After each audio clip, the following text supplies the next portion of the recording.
Hi. Today we're going to talk about Chapter 8 of our textbook.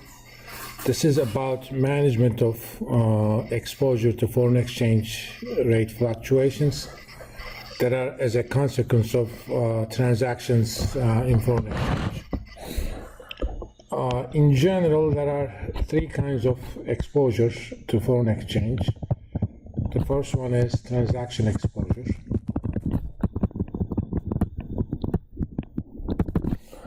You buy $1 million worth of goods from Germany.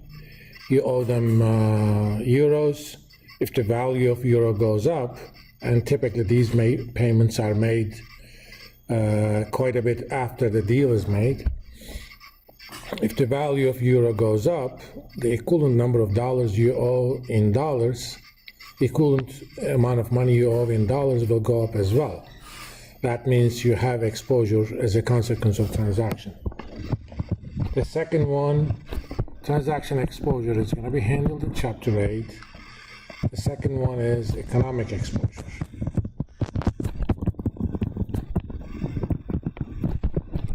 We're going to talk about this in Chapter 9. These are exposures that are as a consequence of what happens in the economy as it interacts with economies of other nations. Even if your own business has no foreign component. Let's say you produce bicycles and you sell them domestically. You use only domestic input. So you never transact in dollars, euros, you never transact in euros, yens, francs, what have you. You still have an economic exposure. Let's say yen goes down in value. That means a producer in Japan that makes bicycles can now sell them at a cheaper rate in the United States, because if it costs them 1 million yen,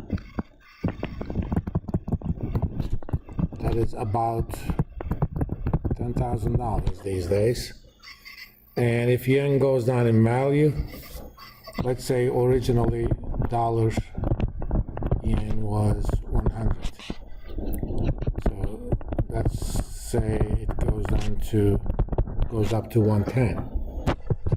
Then that yen 1 million is now about $9,100. That means they can sell their bicycles at a cheaper rate in the United States. They can export. Even though your business has no international component by itself, you are still exposed to competition from foreigners, which means you have an indirect exposure to foreign exchange movements because of interaction of the economies. We'll handle economic exposures in more detail in Chapter 9. The last one, even though we're not going to talk about it too much in this course, is called translation exposure.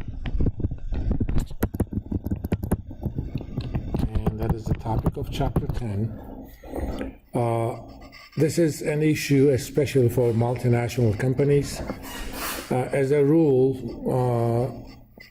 multinational companies in the United States have to consolidate their financial statements. So if they have a foreign subsidiary, even though their business did not change at all, they're going to have to translate the balance sheet and income statement of those subsidiaries into US dollars. Let's say you have a subsidiary in Japan and they made 1 billion yen. That's roughly $10 million. But if the yen went down in value, then value of that 1 billion yen in dollars is going to be much less. Even though economically speaking nothing happened, you have some translation exposure. Let's briefly talk about three types of hedges you can do to manage economic exposure, even though we're going to handle only one of them in detail, you should know what they are. If you read the chapter, you'll also get a good idea about what they are. The first one, which we're going to talk about in detail, forward market hedge. More importantly, we're going to learn about how to deal with that in the futures market. Remember, a futures contract is a forward contract that is traded on an organized exchange, and it is rather standardized. The second one is the money market hedge.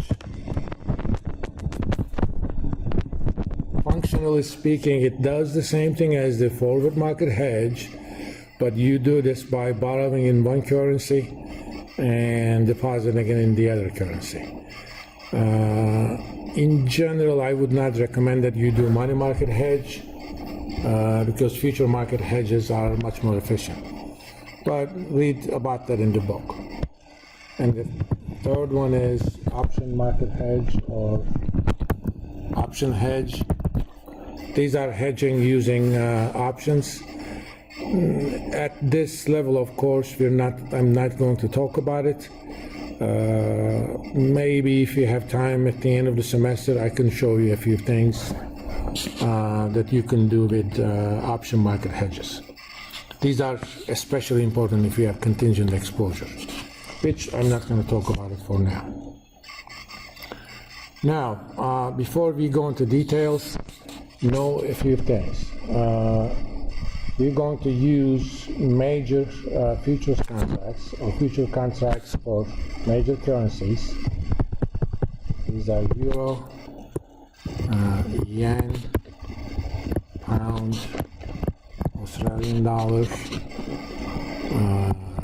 Swiss franc, and there are also some minor ones, but these may be important for US, Canadian dollar, and Mexican peso. If you have exposures through so-called cross currency pairs, suppose you buy pounds, but you buy goods that are measured in pounds, but you measure your wealth in, let's say, Canadian dollar. There is no direct futures contract between Canadian dollar and pound, but we still can handle it using cross-currency futures hedging. We will talk about that in a separate video. For now, let's stop this introduction here. Next, we're going to talk about how to hedge a series of transaction exposures using futures contract.